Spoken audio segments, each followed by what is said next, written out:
אל תקרא הליכות אלא הלכות חזק וברוך רבותיי בשורות טובות. J-3, ils disent en français. On est 3 jours avant Kippour, on est le 7 dans le mois de Tishré. Qu'est-ce qu'on doit faire en plus pour se préparer, sauf tous les coutumes qu'on a essayé de partager ensemble? Les belles coutumes, caparot, remonte à Milan, la coque, le poule ou l'argent pour les pauvres. Important de savoir où ça se termine. Les autres qui vont migrer, les autres qui prennent des coups de ceinture, tout ça c'est des belles coutumes et chacun tient à ses coutumes et il est fait. Mais qu'est-ce qu'on doit faire en plus, Rabotai, pour cette grande journée? Également, on a fait hier un petit 26 minutes de Kippour de A à Z dans les réseaux sociaux. Que là-bas, on essaye de couvrir tous les détails qu'il faut, même ceux-là qui ne peuvent pas jeûner, les malades et tous les petits détails. Donc, je vous invite à voir. Mais on a un travail physiquement à se préparer et ça, beaucoup de personnes l'oublient. Car ce n'est pas une coutume, c'est un devoir de la Torah.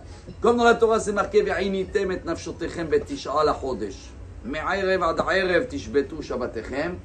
On a un devoir de la Torah de préparer notre corps physiquement et de très bien manger la veille de Kippour. Rajouter dans les repas, si on a l'habitude de faire 3, 4 repas des fois Shabbat avec samedi soir, là il va falloir faire 5 repas, 6, 7. Pourquoi Dieu nous demande de préparer le corps? Parce que Kippour, c'est la seule journée dans l'année où le corps il s'annule et on a une connexion en haut dans un niveau des anges. Il y a dans le Talmud Psahim une très très belle commentaire, parce que vous avez remarqué que Kippour, il y a une phrase que toute l'année on la lit en silence, mais à Kippour on la crie Baruch Shem Kevod Malchuto Leolam Vaed. Pourquoi toute l'année on le dit en silence? Une des réponses c'est parce que le schéma Israël il est de la Torah. Ve'ahavta, c'est de la Torah. Mais Baruch Shem Kevod Malchuto, c'est pas de la Torah, ça, c'est marqué où? C'est pas dans la Bible. Hein. Dans le Talmud Psachim, on raconte que quand Yaakov, avant de quitter le monde, alors justement, il en dit ses enfants. Shema Israël, s'appelait Israël et Yaakov. Hashem Elokenu, Hashem Echad. On est tous unis ici, on est tous avec une ardoute, on a tous la même conscience. Et là, c'est Yaakov qui a dit cette phrase.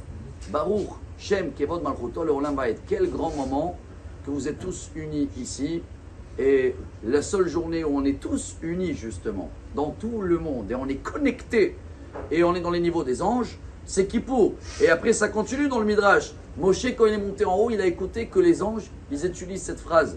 Il a volé, comme ça c'est marqué, il a volé cette phrase-là et il a dit à nous tous, toute l'année, il y a une métaphore là-bas au nom de Rabbi Ami, je crois, ou Rabbi Assi, comme quelqu'un qui a volé un grand bijou dans le palais du roi, il a dit à sa femme, ne le mets pas en public celui-là, hein. Toujours en cachette. Toute l'année, on le fait en cachette. Baruch Shem Kevod Malchuto Leolam Vaed. Mais à Kippour, on est plus haut que les anges. On est connecté avec Dieu. Alors on le crie. Baruch Shem Kevod Malchuto Leolam Vaed. Que la royauté de Dieu, qu'on sent à Kippour, elle va nous accompagner toute l'année pour une bonne signature.